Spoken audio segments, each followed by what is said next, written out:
আসসালামু আলাইকুম সবাইকে। কেমন আছেন সবাই?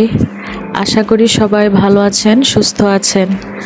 আমিও আলহামদুলিল্লাহ ভালো আছি। তো প্রায় 3 দিন পর আবারও ফিরে আসলাম। আসলে আব্বাকে নিয়ে একটু হসপিটালে ছিলাম, আর হসপিটালে থাকাকালীন তো ভিডিও দেওয়া সম্ভব না, কি করব আর। তো যাই হোক, আপুদের ভিডিও তেমন একটা দেখতে পারি নাই, তাই সবার কাছে ক্ষমা চেয়ে নিচ্ছি। আর এদিক দিয়ে এটা হচ্ছে আর কি বিকালবেলা, একটু বাহিরের হসপিটালের বাহিরের দৃশ্যটা একটু শেয়ার করলাম আপনাদের সাথে। তো মন খারাপ ছিল আসলে বাড়ির জন্য, কিছু করার ছিল না আসলে। যেহেতু আমার বোনেরা সবাই কুমিল্লা থাকে, ভাই বোন সবাই, তো এখানে তো আমার আব্বার সাথে আমি ছাড়া আর কেউ থাকার নেই, তো বাধ্য হয়ে আর কি থাকতে হলো। মাঝে মধ্যে আমরা যখন আসলে সংসারে কাজ করতে করতে একটু বিরক্ত বোধ করি, তো তখন কিন্তু মনে হয় যে আসলে সংসার ছেড়ে কোনো জায়গায় গিয়ে যদি কিছুদিন থাকতে পারতাম হয়তো ভালো লাগতো, বা দূরে কোথাও যদি যেতে পারতাম হয়তো ভালো লাগতো।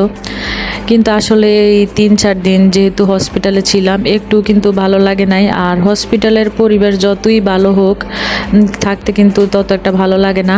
আর এদিক দিয়ে বাচ্চাটা দেখেন, আল্লাহ আসলে এই বাচ্চাটাকে ছাড় দেয় নাই, এই বাচ্চাটাও কিন্তু অসুস্থ।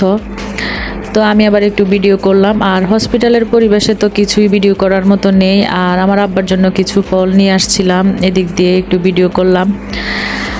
তো যে কথা বলছিলাম আর কি, তো এই কয়েকদিন বাড়ির জন্য কিন্তু অনেক মন খারাপ হয়েছিল। আর আজকে বাড়িতে এসে একটু শান্তি অনুভব করতে পারতেছি। আসলে সংসারে কাজ করতে করতে আমরা যতই বিরক্ত বোধ করি বা ক্লান্ত বোধ করি, দিন শেষে কিন্তু আমাদের কিন্তু এটাই আসলে শান্তির জায়গা। তো আশা করি সবাই আগের মতো আমাকে সাপোর্ট করবেন। ছোট্ট একটা ভিডিও দিয়েছি 2 মিনিটের। তো যেখান থেকে দেখছেন আমার ভিডিওতে অবশ্যই একটা লাইক দিবেন, আর যদি নতুন হয়ে থাকেন প্লিজ সাবস্ক্রাইব করে আমার পাশে থাকবেন। আজকে এই পর্যন্তই, আল্লাহ হাফেজ।